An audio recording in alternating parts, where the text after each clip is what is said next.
বর্তমানে সবচেয়ে হাইপ তোলা স্মার্টফোন ব্র্যান্ডের নাম হচ্ছে আইকো। কজ আইকোর স্মার্টফোনগুলো ভালো প্রাইসের মধ্যে চমৎকার কিছু স্পেকস আর ফিচার্স অফার করে থাকে, যার ফলে আইকোর স্মার্টফোনগুলো নাওডেজ রিলিজ হওয়ার সাথে সাথেই সোল্ড আউট হয়ে যায়, which is crazy and insane at the same time. So iQOO এই হাইপকেই মাথায় রেখে বাজারে নিয়ে এসে পড়েছে নতুন একটি স্মার্টফোন, আইকো 15 আলট্রা। এই স্মার্টফোনটা ফ্ল্যাগশিপ লেভেলের স্মার্টফোন হিসেবে ক্রেজি কিছু স্পেকস আর ফিচার্স অফার করছে। অ্যাকচুয়ালিতে কী অফার করছে সেটাই জানবো আমরা আজকের ভিডিওতে। So let's talk about iQOO 15 ultra in this video. শুরুতেই ফোনটার ডিজাইনের কথা বললে damn, this phone really looks gorgeous. Not just gorgeous, this phone really looks flagship লেভেলের প্রিমিয়াম। এই ফোনটার লুকসটা থেকে ফ্ল্যাগশিপ লেভেলের ভাইবস বা ফিল আসছে। টু বি এক্স্যাক্ট, স্যামসাংয়ের ফ্ল্যাগশিপ লেভেলের স্মার্টফোনের ভাইবস বা ফিল আসছে, রাইট?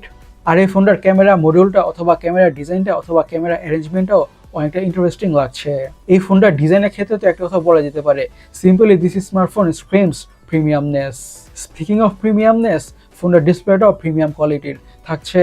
6.85 ইঞ্চের AMOLED display with 144 hertz, yes 144 হার্টজের রিফ্রেশ রেট। আরও থাকছে 1 বিলিয়ন কালারের support, HDR10, HDR vivid, Dolby ভিশনের সাপোর্ট এবং 8000 নিটসের, ইয়েস ফ্রিকিং 8000 নিটসের পিক বা ম্যাক্স ব্রাইটনেস। এই প্যানেলটাতে অথবা ডিসপ্লেটাতে যে কোনো ধরনের কন্টেন্ট দেখতে ক্রেজিভাবে এনজয় করা যাবে, দ্যাটস ফর শিওর বা অবভিয়াস। আর 144 হাজার রিফ্রেশ রেট থাকার কারণে স্ক্রোলিং করে, ব্রাউজিং করে বা গেমিং করে, ইউ নেম ইট, যে কোনো ধরনের টাস্কই পারফর্ম করে ক্রেজি গুড স্মুথনেসের ফিলই পাওয়া যাবে।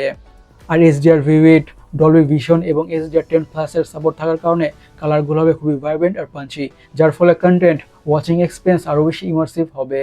আর H2H সিমেট্রিক্যাল বেজেল থাকার কারণে কন্টেন্ট ওয়াচ করার সময় একটা সিনেমা হল টাইপ এক্সপিরিয়েন্স পাওয়া যাবে। আর যেহেতু থাকছে 8000 নিটসের পিক বা ম্যাক্স ব্রাইটনেস, তার মানে হচ্ছে আউটডোর ভিজিবিলিটি ক্রেজি গুড হতে যাচ্ছে। একটি ফ্ল্যাগশিপ লেভেলের ডিসপ্লে থেকে আমরা যেমন ধরনের কোয়ালিটি এক্সপেক্ট বা আশা করে থাকি, ফোনটার ডিসপ্লে এক্সপিরিয়েন্সটা এক্স্যাক্টলি তেমনই হতে যাচ্ছে, if not better. Speaking of better, ফোনটার হার্ট বা চিপসেটটা নট জাস্ট বেটার, এটা বেস্ট কোয়ালিটির থাকছে।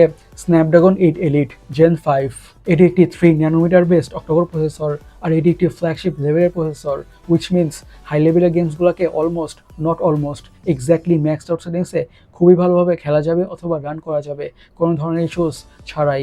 এবং day to day regular task, social media using, switching between apps, multitasking, এমন যত ধরনের দৈনন্দিন জীবনের কাজ আছে ফোনটা ইজির সাথে বা ব্যাটারি স্মুথভাবে হ্যান্ডেল করে ফেলবে, সেই ব্যাপারে বা সেই বিষয়ে কোনো সন্দেহই থাকছে না। একটি ফ্ল্যাগশিপ লেভেলের স্মার্টফোন থেকে আমরা যেমন ধরনের পারফরমেন্স এক্সপেক্ট বা আশা করে থাকি, ফোনটা থেকে এক্স্যাক্টলি তেমন ধরনের পারফরমেন্সই পাওয়া যাবে, দ্যাটস ফর শিওর বা অবভিয়াস। ফোনের র্যাম এবং স্টোরেজ ভেরিয়েন্টসের কথা বলে কিছু ইন্টারেস্টিং ভেরিয়েন্টে পাওয়া যাবে। 16GB RAM, 256GB storage, 16GB RAM, 512GB storage, 16GB RAM, 1TB storage, 24GB RAM আর 1TB স্টোরেজ। এখন ফোনটার ইউএসপি বা ইউনিক সেলিং পয়েন্ট নিয়ে কথা বলা যাক, সেটা হচ্ছে অপটিক্সটা বা ক্যামেরাটা। ইউজ করা হয়েছে 50 মেগাপিক্সেলের primary sensor with PDF OIS. Secondary ক্যামেরাটা হচ্ছে 50 মেগাপিক্সেলের periscope telephoto lens with 3x optical zoom. Third বা 3 নম্বর ক্যামেরাটা হচ্ছে 50 মেগাপিক্সেলেরই আল্ট্রা ওয়াইড অ্যাঙ্গেল সেন্সর। আর ফোনটির ফ্রন্টে ইউজ করা হয়েছে 32 মেগাপিক্সেলের সেলফি ক্যামেরা। এই স্মার্টফোনটার ক্যামেরাস থেকে প্রিটি গুড বা প্রিটি অ্যামেজিং পিকচার্স বা ভিডিওস পাওয়া যাবে। একটি ফ্ল্যাগশিপ লেভেলের স্মার্টফোন থেকে আমরা যেমন ধরনের পিকচার কোয়ালিটি আর ভিডিও কোয়ালিটি এক্সপেক্ট বা আশা করে থাকি, ফোনেতে এক্স্যাক্টলি তেমন ধরনের পিকচার কোয়ালিটি আর ভিডিও কোয়ালিটি পাওয়া যাবে, if not better quality. Cause nowadays আইকোর স্মার্টফোনগুলো, টু বি এক্স্যাক্ট আইকোর ফ্ল্যাগশিপ লেভেলের স্মার্টফোনগুলো প্রিটি অ্যামেজিং পিকচার্স আর ভিডিওস প্রোভাইড করে থাকে।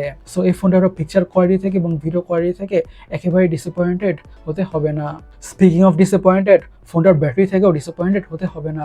তার কারণ হচ্ছে ব্যাটারিতে ইউজ করা হয়েছে 7400 mAh, ইয়েস ফ্রিকিং 7400 mAh এর battery with 100 watt, yes freaking 100 ওয়াটের ফাস্ট চার্জিংয়ের সাপোর্ট। এই 7400 mAh এর ব্যাটারি থেকে ফোনটাকে মিডিয়ামভাবে ইউজ করলে খুব ইজিলি 3 থেকে 3.5 দিনের ব্যাটারি ব্যাকআপ তো পাওয়া যাবেই, আর সাথে প্রোভাইড করে 100 ওয়াটের চার্জার দিয়ে ফোনটা ক্রেজি ফাস্ট বা মারাত্মক ফাস্ট ফুল চার্জ হয়ে যাবে। ফোনটাতে আরও থাকছে ডুয়াল স্টেরিও স্পিকার্স। সিকিউরিটির কথা বলে ইউজ করা হয়েছে under display fingerprint sensor. Guys, আপনাদের কাছে স্মার্টফোনটা কেমন লেগেছে অবশ্যই আমাদের কমেন্ট সেকশনে কমেন্ট করে জানাবেন। আর আমাদের আজকে ভিডিওটা এই পর্যন্তই। আমি সৈকত, সাইনিং আউট।